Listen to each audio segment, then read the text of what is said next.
Emit हो जाता बाहर है। निकल जाता है। हाँ यस, देखो addition of ethylene dibromide to petrol because of Increase the octane number of fuel. No sir Remove option the number C. sulfur compound in the petrol. Petrol मध्ये काय प्रेझेंट असतं त्याचा विचार काय करतो. पेट्रोल मध्ये बाकीचे आपण एक पॉइझनस मेटल प्रेझेंट असतो, आपण त्याला रिप्लेस करण्यासाठी आपण इथेन डायब्रोमाइडचा यूज करतो. Sulfur compound in the petrol. Sulfur compound. Sulphur Yes, sir.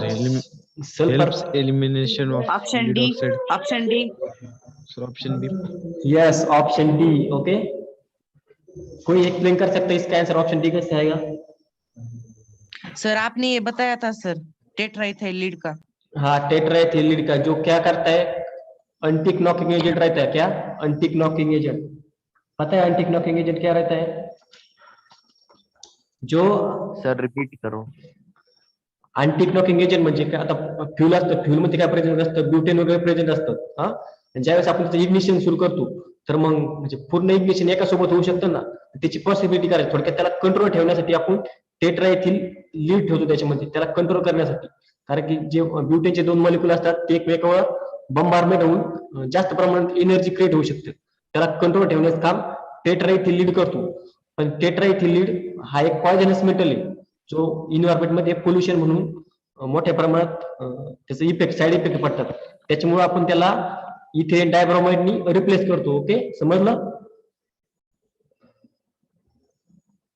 Let's see next question. Which of the following is another name of RDX? RDX का दूसरा नाम बताओ मुझे.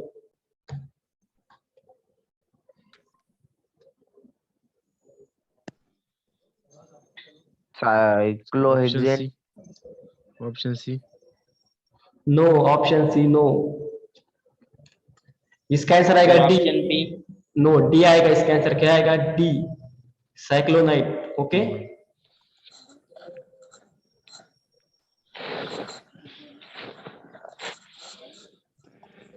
Let's see next question.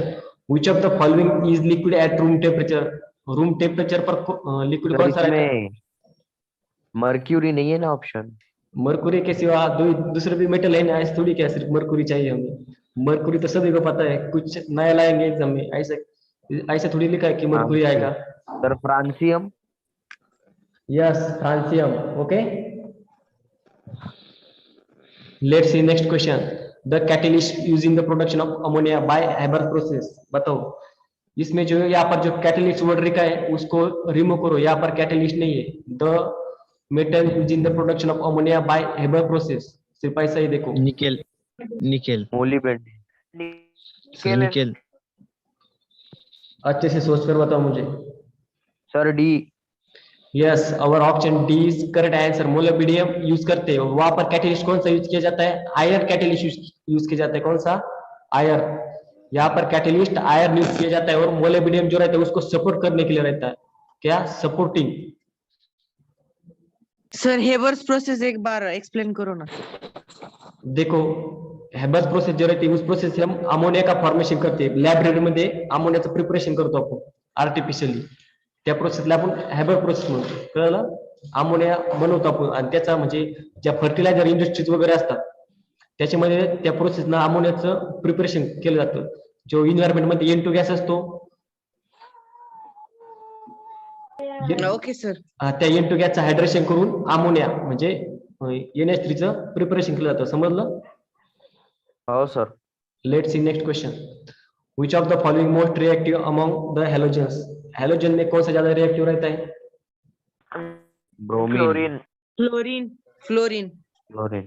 Yes, fluorine की electronegativity सबसे ज्यादा है और उसकी साइज सबसे कम है. ये तो पता है आप सभी को. फ्लोरीन की एटॉमिक साइज सबसे कम है और ज्यादा इलेक्ट्रोनेगेटिव है, यानी कि वही सबसे ज्यादा एक्टिव रहेगा ना reactive. Okay, let's see next question. Which of the following noble gas does not exist in air? कौन सा noble gas? Radon. Radon. Radon. Argon. Argon. Argon तो रहते हैं ना प्रेजेंट. आर्गन कैसे कर सकते हैं? Yes, sir. Neon. Neon sir. Radon. Yes, radon is correct answer. Okay, यहाँ पर ये जो ई नहीं है, यहाँ पर ये radon. Radon is correct answer. Helium तो रहता है, नियॉन भी रहता है, आर्गन भी प्रेजेंट रहता है. यानी कि radon is our correct answer, option D is correct answer. Let's see next question. Who discover inert gases? Inert gas की खोज किसने की थी? कोवेंडिश. डी. वो Cavendish. Option B is correct answer. Ramsay ने की थी. किसने? रैमसे ने. रैमसे ने इनर गैस की खोज की थी. ओके. और कैवेंडिश था, उन्होंने हाइड्रोजन के बारे में ज्यादा इंफॉर्मेशन प्रोवाइड की थी हमें. Let's see next sir question. Argon किस में एग्जिट करता है सर? आर्गन जो रहता है वो हमारे इन्वायरमेंट में, एयर में प्रेजेंट रहता है. ओके. जो हम लाइट वगैरह यूज करते हैं उसमें भी उसको यूज किया जाता है आर्गन को. और नियॉन के भी लाइट बनते हैं. ओके. आर्गन भी इन्वायरमेंट में प्रेजेंट रहता है. सिर्फ रेडॉन ऐसा है जो कि एयर में प्रेजेंट नहीं रहता. आ गया समझ में? हाँ सर. हो गया हमारा question. Let's see next question. The gas used to fill up the tyres of aircraft. Aircraft के टायर में nitrogen. Nitrogen. Yes, nitrogen. Helium को कहाँ पे यूज करते हैं हम? बलून्स. यस. यहाँ पर कंफ्यूज मत हो जाना. कुछ बच्चे हीलियम लिखेंगे, कुछ बच्चे नाइट्रोजन लिखेंगे. ऐसा नहीं करना. नाइट्रोजन स्टेबल रहता है सभी इन्वायरमेंट में, टेम्परेचर में भी स्टेबल रहता है. और वो नॉन रिएक्टिव गैस है. इसकी वजह से एयरक्राफ्ट में जो टायर रहते हैं उसमें हम नाइट्रोजन फिलअप करते हैं. Okay. Let's see next question. Which of the following gas is used to fill up balloons, specially when weather related prediction and reporting is? Helium. Helium. Helium. Okay. Paper भी send किया जाएगा आपको group में, उसकी कोई दिक्कत नहीं है. व्हाट्सएप ग्रुप पे डाला दिया जाएगा पेपर भी. देखो क्या आएगा इसका आंसर. हीलियम आएगा. यस यस, इसका आंसर आएगा हीलियम. अब देखो नेक्स्ट क्वेश्चन. देखो which of the following gas is used to, हो गया हमारा. Let's see next question. The gases used in the respiratory activities of sailors, divers. जो ये पता है ऑक्सीजन एंड नाइट्रोजन. कंफ्यूज मत हो जाओ इसमें. देखो पहले मुझे बताओ, डाइवर्स क्या होता है, सेलर्स क्या होता है? Scuba diving. यस. जब हमें वाटर में बहुत डीप तक जाना पड़ता है तो हम ऑक्सीजन सिलेंडर का यूज करते हैं. ओके. तो उसमें oxygen and argon. Yes, oxygen and oxygen और आर्गन आएगा इसका आंसर. सर लेकिन आर्गन कैसे हेल्प करता सर? हाँ, आर्गन नहीं आएगा उसमें. आर्गन नहीं आएगा, यही तो मैं बता रहा हूँ आपको. आर्गन नहीं आएगा उसमें. तो हेलियम आएगा क्या? यस, ऑक्सीजन और हीलियम आता है. क्योंकि जब हम बहुत वाटर में डीपली तक जाते हैं तो क्या होता है, हमें सांस लेने में दिक्कत रहती है. और जो हीलियम रहता है वो हमारे चेस्ट में अगर पेन होगा, और या फिर हमें जो पेन होगा उसको आइसेस नहीं करने देगा हमें. तो इसलिए हम हीलियम यूज करते हैं. और उससे कोई साइड इफेक्ट भी नहीं होता हीलियम से. और जो ऑक्सीजन एंड नाइट्रोजन को भी हम यूज करते हैं, लेकिन वो बहुत लेस क्वांटिटी में यूज करते हैं. ऑक्सीजन एंड हीलियम ये जो रहता है वो मोर क्वांटिटी में रहता है. तो इसलिए मोर एप्रोप्रिएट आंसर हमारा बी आएगा. ओके. तो इसमें कंफ्यूजन, ऑक्सीजन और नाइट्रोजन भी रहता है, ऐसा नहीं रहता, लेकिन वो 1 to 2% रहता है. और ऑक्सीजन एंड हीलियम वो 90% रहता है. क्या 90%? तो मोर एप्रोप्रिएट आंसर हमारा आ जाएगा बी. ओके.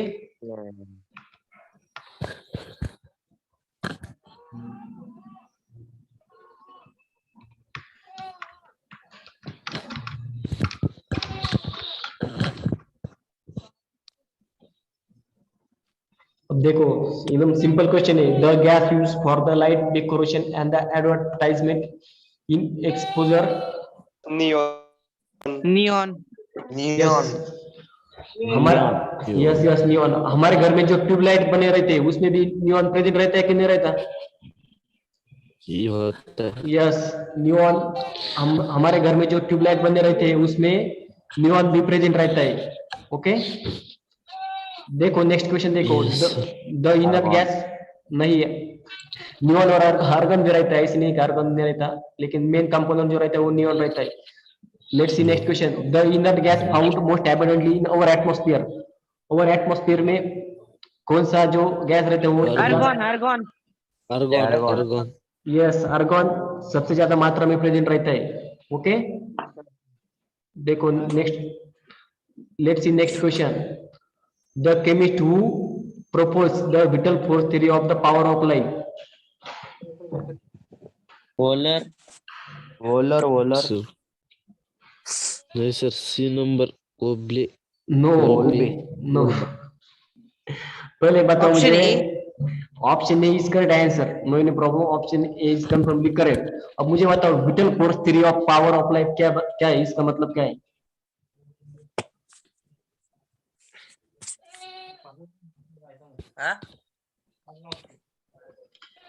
इसका मतलब बताओ मुझे. विटल फोर्स थ्योरी ऑफ, तो पावर की जो वाइटल फोर्स है उसके ऊपर थ्योरी प्रपोज की थी. हाँ लेकिन इसका एकदम सिंपल मीनिंग क्या है?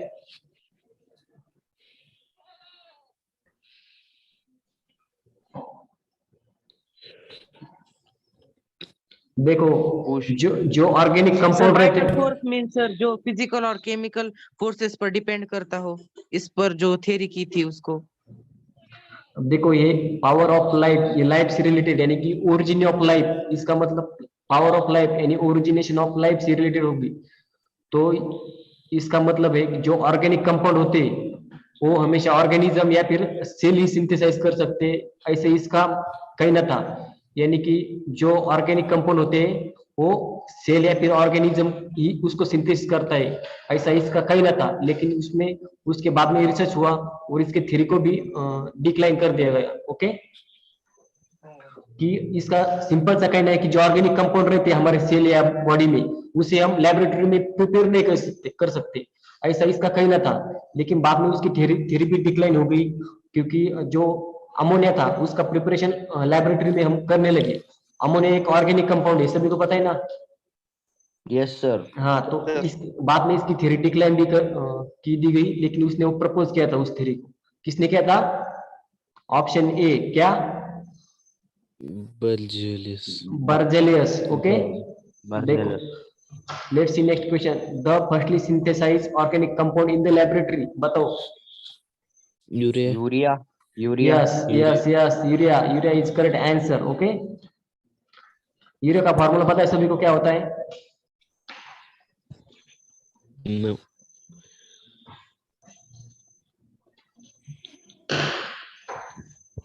क्या होता है यूरिया का फॉर्मूला? पता नहीं sir. NH2 C double bond O. CONH2. देखो NH2 टॉइस रहते, उसमें क्या टॉइस रहते?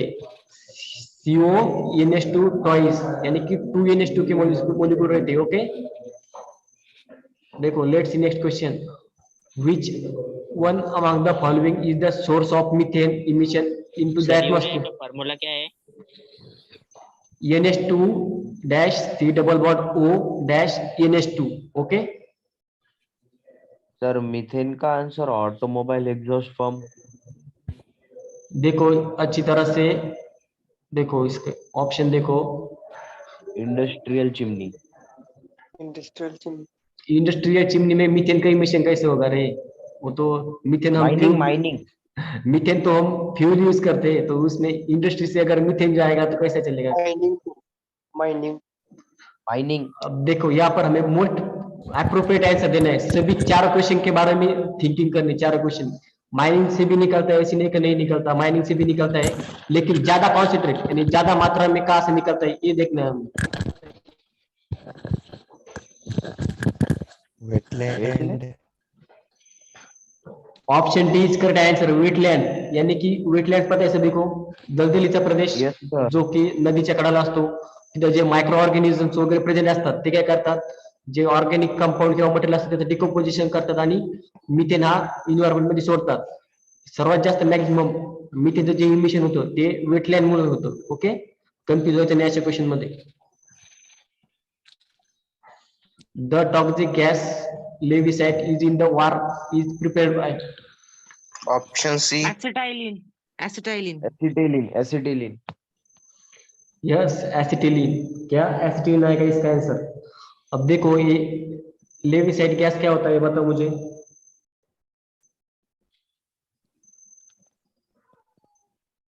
सर वो बेहोश करती गैस. बेहोश नहीं करती, वो ब्लिस्टरिंग करती है. क्या ब्लिस्टरिंग? यानी की जो वार वगैरे होते, युद्ध वगैरे होतात तिथे ते यूज केलं जातं एकमेकांच्या सैन्यांना हरवण्यासाठी. तर त्या गॅसच्या कॉन्टॅक्ट मध्ये आल्यावर आपल्या म्हणजे बॉडीवर पूर्ण चिकन डोळ्याची आग होते. डोळ्याची आग होते, पूर्ण चिकन पॉक्स वगैरे पिंपल्स वगैरे क्रिएट होतात. Okay, okay sir. Let's see next question. The element which has maximum number of isotopes, किसके सबसे ज्यादा आइसोटोप्स प्रेजेंट है इन्वायरमेंट में या फिर नेचर में? Bismuth. Bismuth. No, bismuth no. Bismuth. No. Lead. अब देखो नहीं सर, निकेल. हमें कुछ रेड एक्टिव एलिमेंट का नाम यहाँ पर देखो, आइसोटोप पूछे यानी कि कुछ रेड एक्टिव एलिमेंट होगा. इसमें से निकल तो आ सकता नहीं, लीड भी आ सकता नहीं, कुछ polonium. Yes, polonium. Polonium is red active element. तो इस तरह से हमें क्वेश्चन के बारे में सोचना है कि ऐसे ऐसे ऐसे देखते ही आंसर नहीं मारेंगे हम. पहले पूरे चारों ऑप्शन देखेंगे, उसके बाद टिक करेंगे आंसर को. अगर हमने पहला आंसर ये देखा हो और देखने के बाद हमें लगा कि ये करेक्ट है तो उसको हम टिक कर देंगे और गलत बन जाएंगे. हमें कभी भी पूरे चारों के चारों ऑप्शन को और एक नजर डालनी है, फिर उसके बाद हम मोस्ट अप्रोप्रिएट आंसर सेलेक्ट करेंगे. ओके, तो इसका आंसर आएगा डी, पोलोनियम. अब देखो नेक्स्ट क्वेश्चन देखो. विच of the following chemically predominance in the silk fibres, जो सिल्क फाइबर्स बने रहते हैं उसमें सबसे ज्यादा मात्रा में क्या प्रेजेंट रहता है? Mixture of polysaccharide and fat. Polysaccharide and fat. Yes, mixture of polysaccharide and fats present रहता है.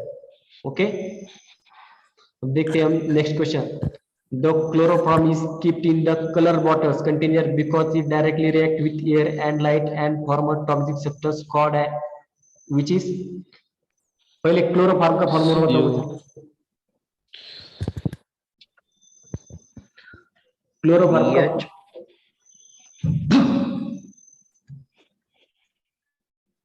CHF. क्या फॉर्मूला है क्लोरोफॉर्म का? उसे हम टाइक्लोरोमीथेन भी कहते हैं, जिसके जो हम मीथेन लेंगे, हम मीथेन के जो 3 हाइड्रोजन रहेंगे उसको हम क्लोरीन से रिप्लेस कर देंगे, बन गया हमारा क्लोरोफॉर्म. समझ में आ गया ना? जो मीथेन रहता है उसके जो पूरे मीथेन को 4 हाइड्रोजन रहते हैं, उसमें से हम 3 हाइड्रोजन को क्लोरीन से रिप्लेस कर देंगे. यानी कि हमारा फॉर्मूला क्या बनेगा? CHCl3. उसको कहेंगे हम क्लोरोफॉर्म. ओके, जब chloroform is a chloroform also. CHCl3. हाँ, CHCl3. Okay, Yes sir. जो क्लोरोफॉर्म रहता है उसको हम कलर बॉटल में रखते हैं. इसकी वजह है कि जब वो लाइट के कांटेक्ट में आता है तो उसका लाइट या फिर एयर के कांटेक्ट में आता है तो उसका ऑक्सीडेशन हो जाता है और एक हजारदस यानी कि डेंजरस गैस क्रिएट होती है जो ह्यूमन के लाइफ को डैमेज कर सकती है या फिर उससे बहुत साइड इफेक्ट होते हैं. तो वो गैस कौन सी है?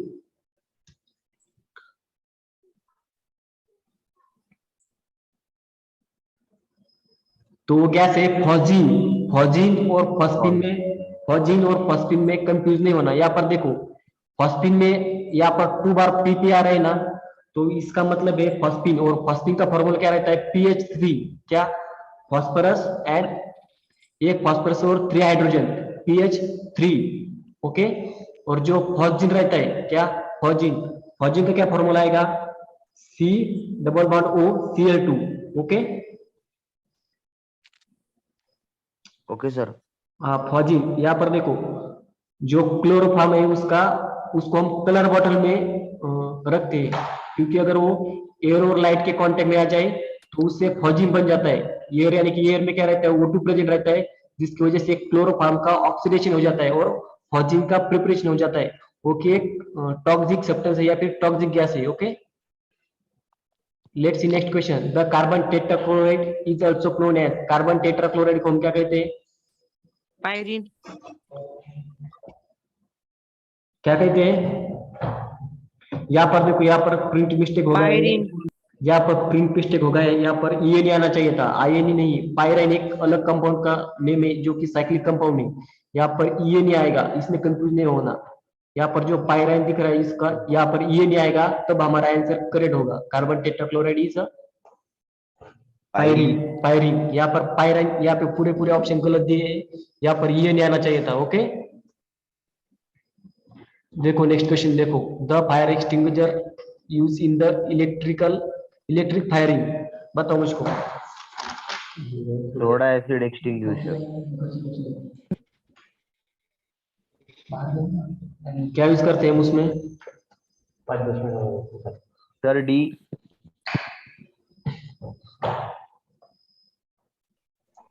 देखो यहाँ पर हम जो हमने पिछले ऑप्शन में देखा कार्बन टेट्राक्लोराइड, यानी कि उसमें हम पायराइन एक्सटिंग्विशर यूज करते हैं। यहाँ पर जो आई आ रहा है यहाँ पर ये नहीं है, जो हम पायरीन एक्सटिंग्विशर यूज करते हैं।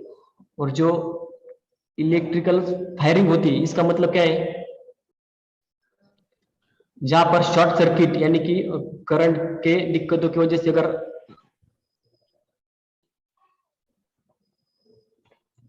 सर जनरल स्टडी की क्लास है 9 बजे है क्या? हाँ, जनरल स्टडी की क्लास है आपकी 9 बजे। ओके, कितना वक्त हो गया? Yes sir. सर टाइम हो गया। हाँ ओके, तो let's we are getting only one questions and we are stop here. Okay sir. Sir इसका पीडीएफ आप डाल दो ना। मैंने भेजा था सर को, सर ने भेजा लगता है। मैंने भेजा था सर को, मैं सर को बोल देता हूँ भी भेजने को। देखो इस क्वेश्चन को अब इस क्वेश्चन को हम नेक्स्ट सेशन में डिस्कस करेंगे अच्छी तरह से। Okay okay sir.